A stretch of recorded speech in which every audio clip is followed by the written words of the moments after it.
So here we have the Ford Focus on an 18 plate. I'm going to start off by showing you inside the boot, and then we'll hop in and run through some controls from there. As we approach the back of the car, you can see we have reversing sensors, plenty of boot space as well, along with that 60/40 split folding rear seat should you wish to increase this space even further. Okay, now that we're inside the car, we're going to start with the dials. On the left-hand side, we have the rev counter, and on the right-hand side, the speedometer. In the middle at the bottom, we have the fuel gauge and the coolant temperature gauges. And then above that, you can see there's a trip computer. You can change the information that's displayed there by using buttons on the steering wheel. So we have a digital readout for the speedometer. All of these pieces of individual trip computer and fuel economy information, or back round to the beginning again. And below that are the total miles of the car. They are 15,917. So the buttons I was using a moment ago on the trip computer are just here.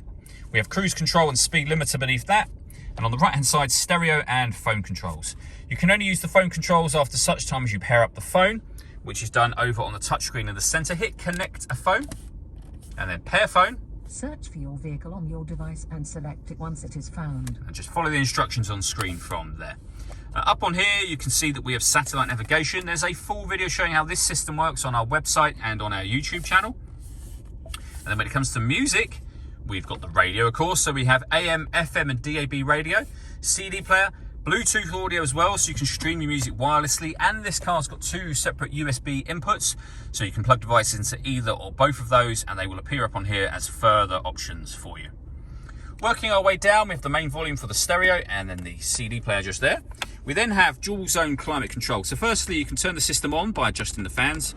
You can continue to adjust them upwards or down from here.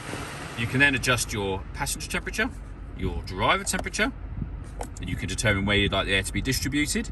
The air conditioning is on at the minute, so off, back on again, or hit auto. When you do that, the car will take control of the fan speed and the direction of the air to maintain those temperatures for you.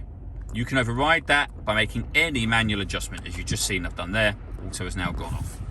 We have one of the USB inputs that I mentioned, a 12-volt charging socket. This button turns off the stop and start. This car is designed to cut out when it's stationary in traffic to save you fuel. That system is turned off when that light shows. And then we have a 6-speed manual gearbox. All that leaves me to say is thank you for taking the time to watch this video. If you'd like to come and see the car in person and have a test drive, please feel free to call any of our MJA sites. We'd love to hear from you soon.